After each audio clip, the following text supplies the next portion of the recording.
Olá, tudo bem? Eu sou Solange Alves do canal Ensine Fora da Caixa. Você já pensou que nós estamos quase na terceira década do século XXI e a informação está por todos os lugares e ninguém mais presta atenção naquilo que não acha interessante? Se você perguntar para qualquer criança, você quer ir para a aula ou quer fazer qualquer outra coisa, tenho certeza que uma grande parte delas não iria para a aula se tivesse essa escolha. O que está acontecendo? As crianças estão entediadas e nós, o que fazemos quando estamos entediados? Vamos lá para o celular ou vamos fazer outra coisa qualquer que nos interesse. E se nós tornássemos o aprendizado divertido? As crianças estariam ali na escola para aprender conosco, em um ambiente livre de cobranças, mas não é isso que costuma acontecer. Se tem uma área com a qual devemos aprender muito, quando o assunto é prender a atenção dos jovens, é a área dos jogos. Quantas horas do dia seus estudantes passam jogando? E os seus filhos? E os seus sobrinhos? Você mesmo já deve ter ficado viciado em algum joguinho no celular. Os game designers, ou seja, os desenvolvedores de jogos, se especializaram em prender a atenção das pessoas por longos períodos de tempo, a ponto de levar a indústria dos jogos a se tornar uma das maiores do planeta. É possível fazer com que nós nos interessemos nos estudos da mesma maneira que somos interessados nos jogos? É claro que sim! Se você quer saber como, vem com a gente! Que hoje nós vamos aprender o que é gamificação e como você pode usá-la para mudar a maneira que seus estudantes enxergam a escola.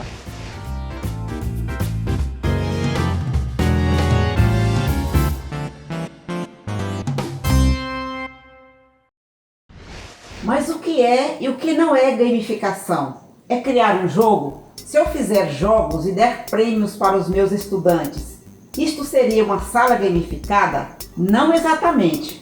Esse é um erro que tem sido muito cometido quando se tenta aplicar gamificação nas mais diversas áreas. Um jogo pode ser apenas um jogo se não for feito com uma abordagem correta. A gamificação não se resume em apenas criar um jogo, e sim em utilizar elementos dos jogos para gerar interesses e engajamentos em alguma outra área. Mas o que são jogos? Eu não conheço nenhum desses jogos eletrônicos atuais. Ainda assim, eu posso aplicar gamificação?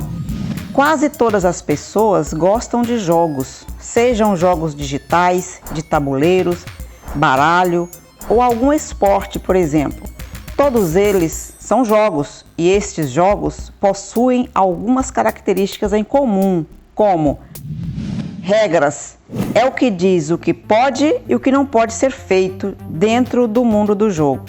Uma das regras do futebol, por exemplo, é que, exceto pelo goleiro, os jogadores não podem tocar na bola com as mãos. Objetivo é o que indica o que estamos buscando dentro do jogo. Jogos costumam ter objetivos claros e vastamente indicados. Nos esportes em equipe, por exemplo, o objetivo costuma ser fazer mais gols ou pontos que o adversário. Mas tipos diferentes de jogos têm objetivos distintos. Em uma corrida é chegar primeiro, no RPG é interpretar um personagem. Feedback constante do seu desempenho.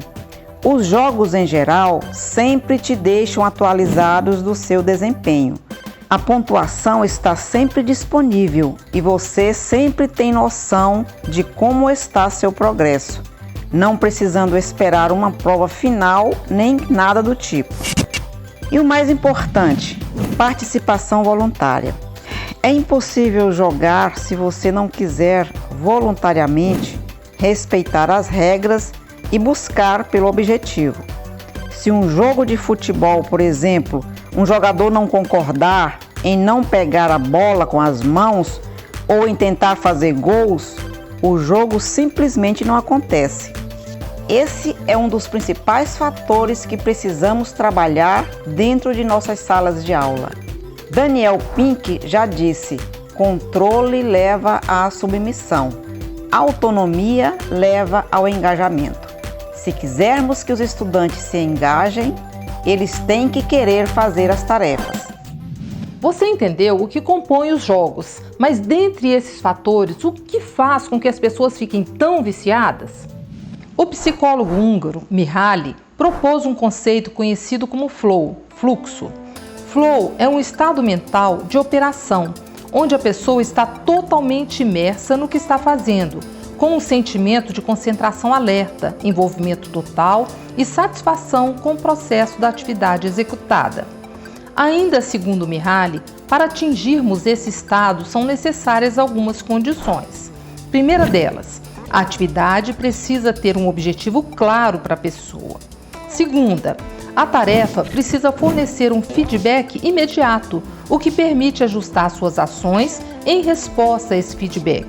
Terceira, a percepção da dificuldade do desafio deve ser proporcional à percepção da habilidade da pessoa envolvida. É possível atingir esse estado em diversos tipos de ações que realizamos no nosso dia a dia, como no trabalho, por exemplo. Mas reparou como grande parte desses pré-requisitos do flow estão presentes nos jogos? Jogos modernos são especificamente projetados para atingir e manter o estado de flow em seus jogadores. Objetivos são claros, o feedback das ações é imediato e cada desafio é pensado para não ser nem fácil demais, o que deixaria o jogador entediado, e nem difícil demais, a ponto de dar a sensação de que ele nunca vai conseguir. Cada pequeno desafio bem-sucedido gera no jogador o que o professor Ian Robertson chamou de Winner Effect, ou efeito do vencedor. Ele mostrou que quando temos sucesso em uma tarefa, nosso cérebro libera diversos hormônios, como a testosterona e a dopamina, que descarregam uma imensa sensação de prazer. Essa sensação seria uma das responsáveis por querermos repetir a tarefa indefinidamente. Jogos bem construídos têm um ciclo de desafio, conquista e prazer muito curtos, o que potencializa esse efeito do vencedor, fazendo com que as pessoas não consigam parar de jogar. Para aplicarmos a gamificação, temos que aplicar um último conceito, que a princípio pode parecer contraditório e que muitas vezes é esquecido por quem propõe soluções gamificadas: o não jogo. Como assim não jogo? Gamificação não é sobre transformar a aula em um jogo? Sim, mas não é só isso. Ao contrário de um jogo comum, onde o foco pode ser apenas o entretenimento.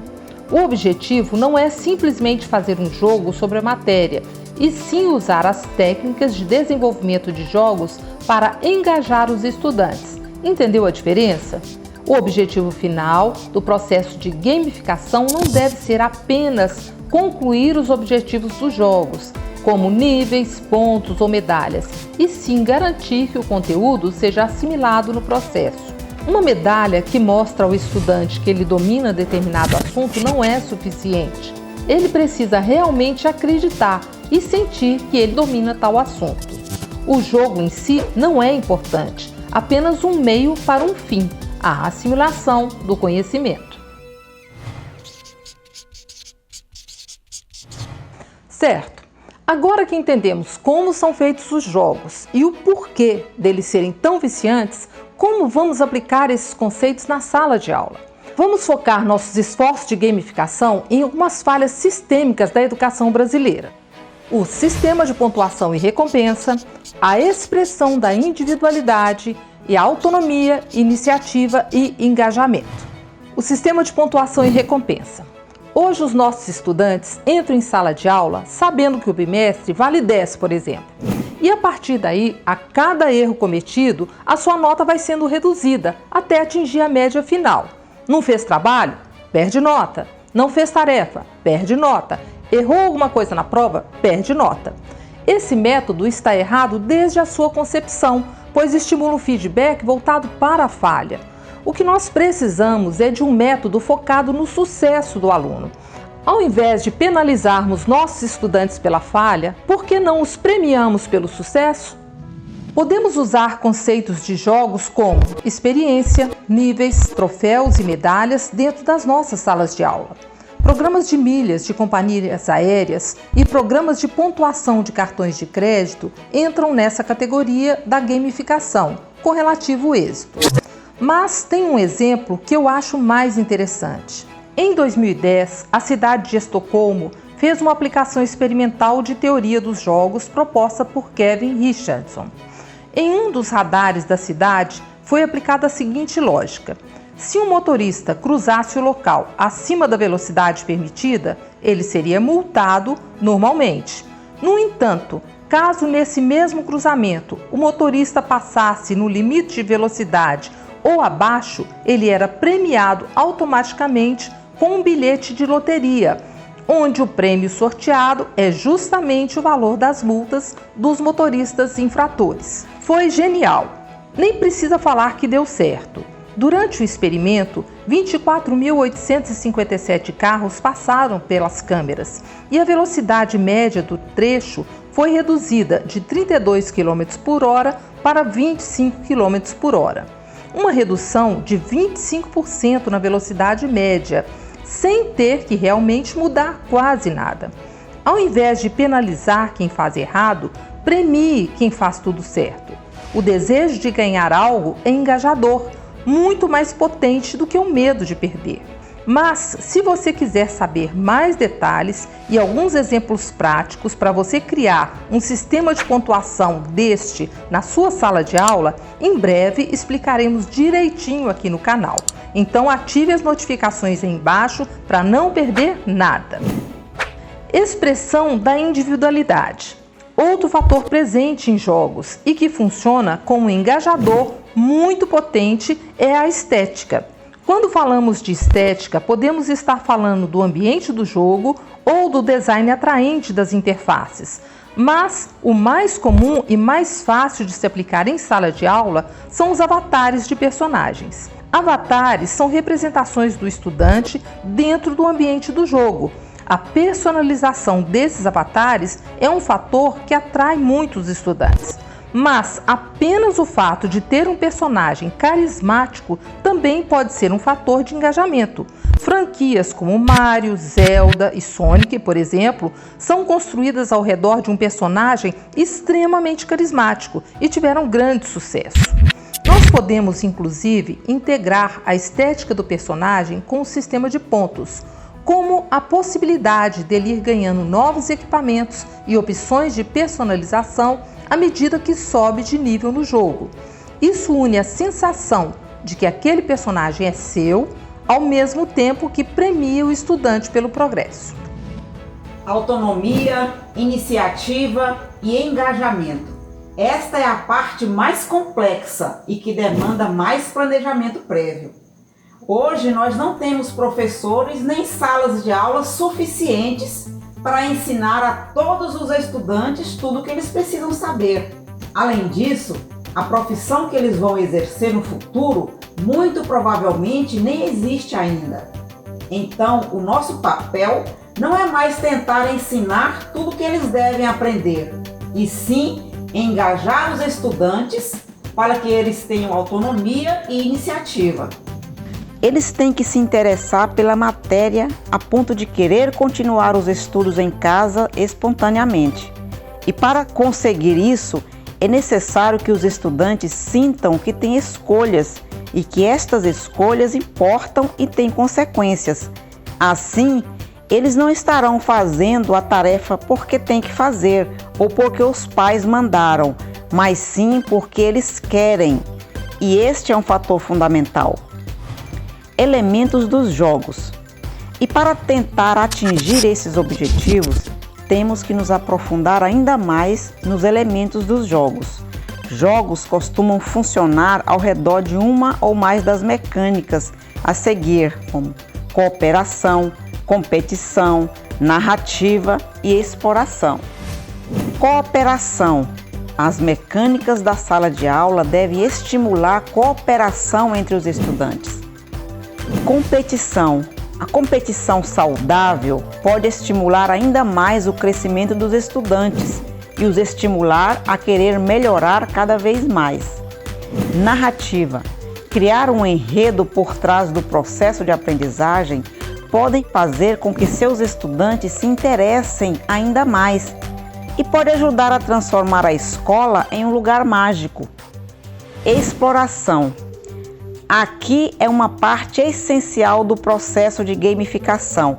e que costuma ser muito negligenciada. O estudante deve poder explorar até encontrar a resposta certa. Deve ter o direito de errar sem ser punido por isso. Como já dissemos mais cedo, o ambiente da escola não deve ser um local de cobranças excessivas, e sim um local para compartilhar conhecimento, aprender e errar muito no processo. E se as crianças devem falhar, você também não deve ser infalível.